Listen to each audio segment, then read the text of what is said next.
Calorosas saudações e, meus amigos, apesar do título deste vídeo, é importante perceber que ser de esquerda não tem mal nenhum. Porque mau é entrar neste vídeo e não colocar like e subscrever o canal. E exatamente, meus caros, metam like no vídeo e subscrevam o canal porque estamos quase a rasgar os 100 mil subscritores, portanto já sabem o que fazer, meter like, subscrever e partilhem nas vossas redes sociais, grupos de WhatsApp, Telegram, essas coisas todas. Relembro que podem utilizar o código SOUSA10 para 10% de desconto na Prozis no segundo link da descrição. Ora, Sebastião Bugalho respondeu e comentou a polémica ao redor de Pedro Passos Coelho relativamente ao livro que o mesmo apresentou no dia de ontem e foram tecidos comentários interessantes ontem na SIC Notícias que vamos aqui analisar a partir de agora. Mas só para termos aqui a ideia do ponto inicial de que o livro não é uniforme, fala todo sobre família, mas não fala com perspectivas diferentes. Diz a Manuela Ianes no mesmo livro: o âmbito familiar é especial por facilitar o processo de autoconhecimento e a aceitação de si próprio, porque na família todos os seus membros são aceitos tal como são, sem condições. O Guilherme de Oliveira Martins, no mesmo livro: não há um modelo único de família, como aliás dizia o Bernardo. São as famílias concretas e as pessoas de carne e osso, com dúvidas, incertezas e perplexidades, como seres livres e iguais em dignidade e direitos. Portanto, eu acho que, para sermos sérios, temos que admitir que o livro, obviamente, não é todo de direita, nem tem toda a mesma perspectiva sobre a família e a identidade. Gostava de acrescentar um ponto. Só antes dele acrescentar um ponto. Esta parte inicial que o Sebastião Bugalho aqui traz, e que aqui comenta, é sobre os comentários que foram tecidos sobre o facto do livro ser hipoteticamente ultraconservador e que só fazia menções à família tradicional. Quando se baseia a narrativa política na questão da família tradicional, entre um homem e uma mulher e dois ou mais filhos, ou um filho ou mais filhos, seja o que for, eu acho que não há problema nenhum em nomenclar isso como sendo a forma de família tradicional ou família natural. Isso não invalida que possam existir outras formas de família. Portanto, eu acho que duas coisas podem ser verdade ao mesmo tempo, da mesma forma em que isso se nomencla uma família tradicional, porque é, e é o mais comum também, até nos dias de hoje, apesar das alterações civilizacionais que a sociedade ocidental sofreu, mas ao mesmo tempo aceitar-se outros modelos familiares que, de um ponto de vista específico ou, se possível, massificado, resultem. Uma coisa não invalida a outra. E lá porque se escreve um livro com uma maior preocupação e um maior pendor de preocupação social perante o modelo tradicional de família, isso não invalida que os outros tenham que ser prejudicados. Muito pelo contrário.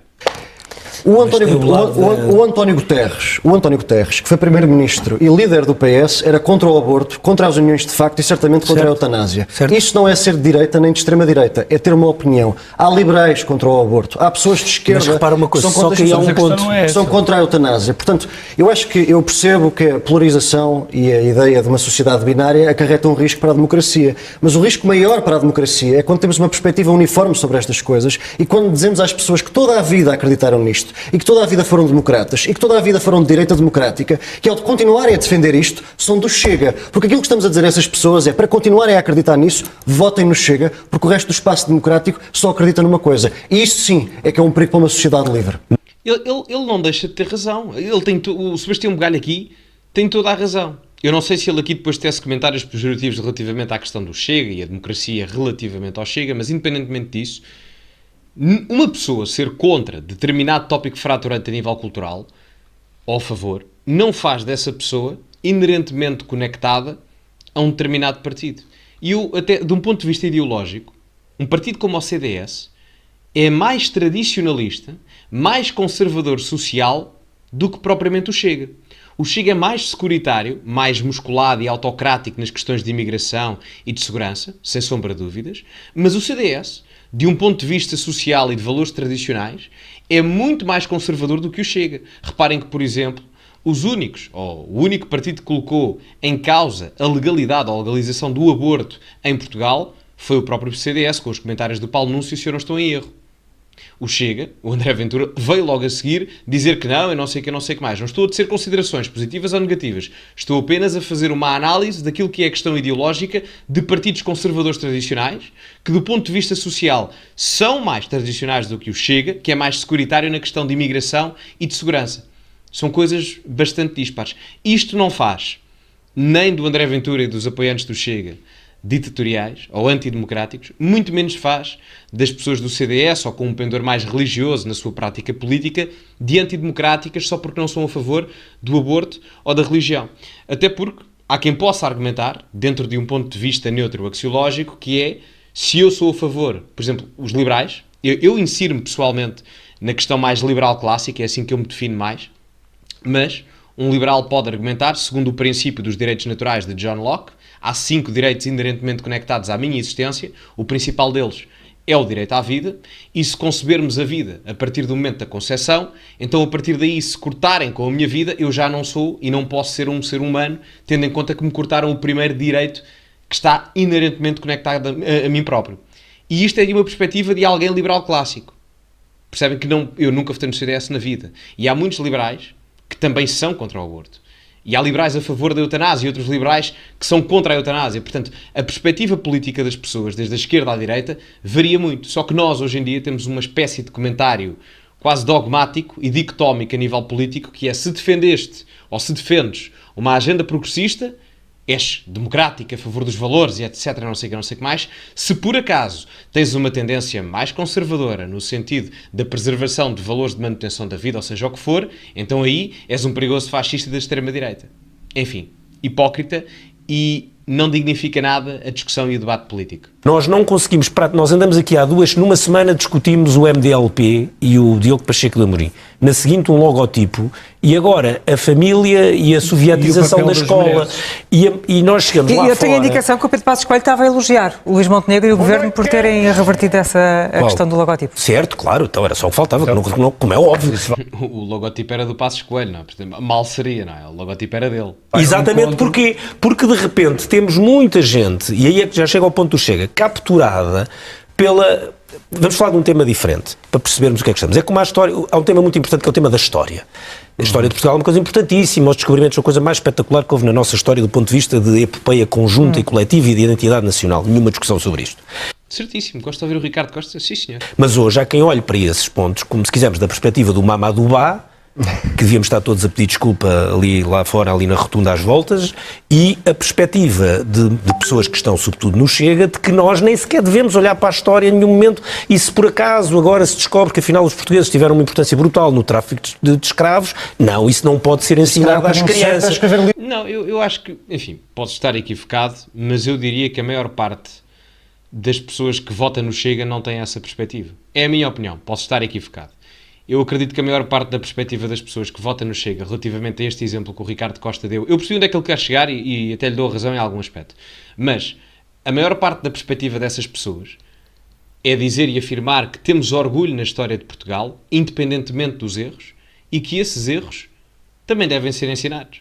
Eu acredito que a maior parte das pessoas, e não é só do Chega, eu acredito que isto é a maior parte das pessoas que vota com bom senso do centro à direita em Portugal, do centro-esquerda à direita em Portugal, eu acredito piamente que a maior parte da narrativa, à exceção dessa esquerda mais revolucionária de Mamadou Bazi, etc., toda a gente concorda com isso.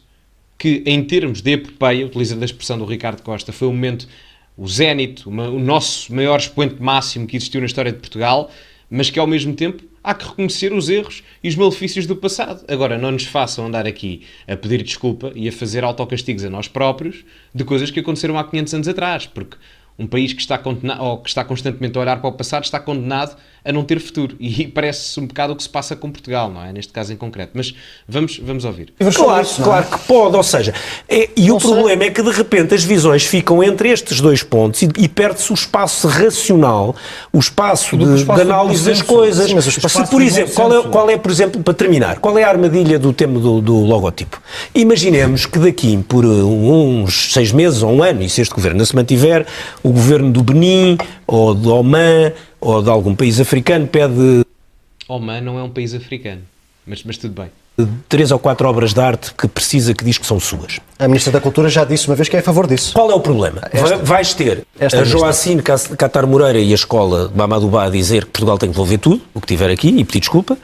Vais ter, na outra extrema, pessoas a dizer que em nenhuma circunstância se pode devolver o que quer que seja ou emprestar, e ficas sem espaço para as pessoas que estão a levar a discussão mais séria, em França, no Reino Unido, diretores de museus, especialistas em arte, em antropologia, etnologia, por aí fora, historiadores, e que dizem, dentro destas 1000 coisas que temos aqui, há aqui 2 ou 3 que está fora de causa, mas há aqui umas que se calhar pode ser, outras que podem ser emprestadas. o Ricardo Costa não deixa de ter alguma razão no que está a dizer, ou seja, na estupidificação dos argumentos, quer de um lado, quer do outro, porque às vezes perde-se o sentido da razão e o argumento e a conclusão onde se quer chegar. Ou um consenso, não é? Eu percebo o que é que ele diz. Só que esse espaço de diálogo que ele está aqui a mencionar, durante décadas, erradicou por completo a preocupação da discussão cultural. Durante anos, os partidos que representam esse espaço que ele aqui está a mencionar, o PSD, o CDS, o PS em determinados aspectos, deixaram de lado, por completo, aquilo que era o debate sobre as questões culturais, que durante várias décadas ficaram encarregues às partes mais à esquerda radical da sociedade. E por isso é que agora surgem movimentos mais à direita para equilibrar a balança civilizacional. Era expectável que acontecesse, e agora parece que dentro do espaço mais ao centro, estão a refilar quase, dentro de uma perspectiva a dizer mas só há debate de um lado e do outro. Pois bem, é normal, porque durante décadas não o quiseram ter e quase que o erradicaram propositadamente. Agora, se quiserem colocar no debate, se calhar vão um pouco atrasados em termos temporais, não é? Mas ainda vão a tempo. E se quiserem colocar a sua perspectiva, alguns dos pontos são importantes. Agora, não se queixem de terem andado décadas e décadas afastados do debate cultural, que foi isso que fez perder a iminência dos partidos tradicionais do sistema em toda a Europa, nomeadamente agora em Portugal. Concluir, Ricardo. E quando ficas nesta discussão, este espaço enorme está tomado por caricaturas que olha para a família, foi aquilo que o Pedro Passos Coelho disse. Ou que olha para o 25, com o Pedro Passos Coelho, Ricardo. Tu vais chegar ao é que a discussão está feita entre caricaturas. Por 2 semanas, com pessoas a discutir redes está a contribuir para essas caricaturas. Esse é o ponto. Está um bocadinho. Está-se a colar um bocadinho. A questão é que não é uma caricatura. O Passos Coelho, quando utiliza expressões do género sovietização do ensino, o Passos Coelho não está a dizer, obviamente que é uma hipérbole, não é? Eu acho que as pessoas percebem que é com um tom de exagero, mas não deixa de ser que é verdade, porque apesar disso há um fundo de veracidade perante o que ele está a dizer, de que há demasiada centralização do ensino, de que o ensino virou demasiado à esquerda, que há doutrinação, nomeadamente em termos das disciplinas de educação e cidadania, como aconteceu no caso da família Mesquita Guimarães. Tudo isto são casos que existem, que na prática comprovam que a teoria de Passos Coelho está a ser dita publicamente. Não é? Portanto, sem perceber da doutrinação ideológica da escola, mas tu da sua vietização, da sua sovietização, foi alterado desde o caso. Mas eu não estou a dizer que existe, mas tu disseste que existe. Pode ter existido. Nós somos todos contra até o momento em que percebemos que somos a favor de algumas coisas que estão a ser ditas naquele lançamento. Esse é que é o problema. É que o Pedro Passos Coelho também começou por dizer o espaço público está dominado por caricaturas e rótulos. E o teu argumento é exatamente esse. É que vamos acabar a discutir os descobrimentos, a família, as questões culturais. Deixa-me aproveitar para dizer que o Ministro da Defesa está a assistir a este lançamento do livro. Está a ser apresentado por Pedro Passos Coelho. Portanto, como podemos aqui ver a questão, depois coloca-se em questão a questão das guerras culturais, não é? Mas é efetivamente isso. Eu não estou a dizer que a parte económica, que enfim, quem segue aqui o canal sabe que eu tenho mais apreço por essa parte do que a questão cultural, mas também dou importância, obviamente, mas foi afastada durante vários anos e é normal que agora haja quase uma vacinação completa a nível civilizacional do debate dos tópicos culturais, que estão a voltar, enfim, ao núcleo de interesse maior de debate a nível institucional. Mas enfim, meus amigos, digam-me a vossa opinião nos comentários. Foi interessante este momento aqui de debate. Metam like no vídeo, subscrevam também o canal e partilhem o vídeo nas vossas redes sociais, grupos do WhatsApp e Telegram. Já sabem, podem também seguir-me nas redes sociais. Podem utilizar o código Sousa10 na Prozis para 10% de desconto no segundo link da descrição. E diria que ficávamos por aqui. Muito obrigado a todos e, como é habitual, acima de tudo, cultivem-se e até à próxima.